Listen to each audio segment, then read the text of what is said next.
My name is Jackie Vietti. I lived in El Dorado for 21 years, I believe, was president of Butler Community College from fall of 1995 through end of December 2012. And then I supposedly retired, but not really. I've been miserable at retirement. And my first involvement with the hunt was as president of Butler Community College.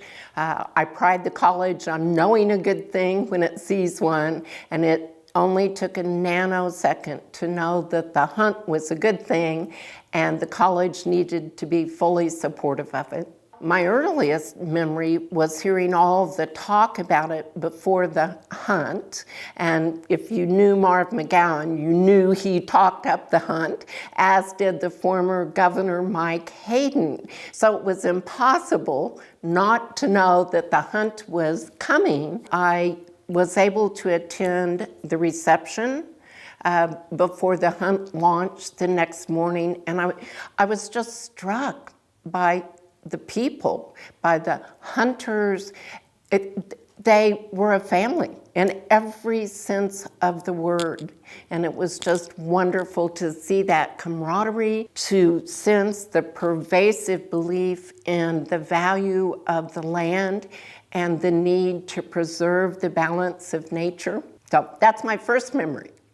I had heard about the magic of the hunt, and there were too many people saying it was magical for me not to believe it. But I hadn't experienced it until a very insistent supporter of Butler said, "The president of the college needs to be in the hunt." And I said, no, the college can be involved, I can be involved, but not as a hunter. Well, he would not let that drop. But I got an invitation to be in the hunt. I had to have a tutor. I had never hunted before, and when I was being tutored, I was just miserable at it. I couldn't hit the target for anything until we figured out me as a right-hander was left eye dominant, and that changed it. So then I got to go on the actual hunt, and just going out in the pure darkness, seeing the stars as only they are seen in Kansas, walking through the pasture, trying to avoid cow patties and holes, and then just getting there and camping out, if you will, until we could hear the turkeys awaken, living the magic, being right in the middle of the magic of the hunt.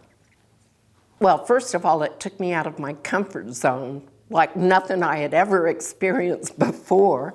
And it helped me realize I could do something that I had no skill or experience in. And I'm always telling people, to grow and develop, step outside your comfort zone. Holy smokes, that took me out of my comfort zone. I cannot think of the turkey hunt without thinking of Harvey synonymously. And no one promoted the hunt more, believed in the hunt more, preached the hunt than Harvey Watts. The first time I met him, it was not in conjunction with the hunt. It was at the El Dorado Country Club over dinner. My husband and I were there having dinner. Becky Wolf was there with clearly some out-of-towners. He truly was bigger than life. But then I had the good fortune, the blessing, to be invited to dinner at Dave Adams' house with Harvey and another of Harvey's dearest friends. And once you met Harvey, you were mesmerized. You never forgot him. Well, certainly with Harvey and some of his friends, but also with some people in El Dorado. I did know them in different settings than the hunt setting, but it just creates a different connection when you connect with those people through the hunt. Getting to know people from all over the country, seeing them again the next year and the year after that and the year after that. So it's not a one and done, but then seeing people in El Dorado wear different hats than I had normally seen them wear. Oh, I hope it goes on in perpetuity. It has never been more important for us to protect our land and, as I said earlier, preserve the balance of nature. So I hope it goes on forever. I would be remiss if I did not recognize two people who were dreamers. That's not so uncommon, but what is more uncommon is dreamers who convert dream to reality. And so I have to mention Marv McGowan and former Governor Mike Hayden. And so it is incumbent upon us to keep their dream alive. I just can't envision there not being a hunt in El Dorado every spring. And one of the things I really value about the hunt that I haven't mentioned earlier is bringing youth in. They're our future. They're the ones who will carry on the legacy.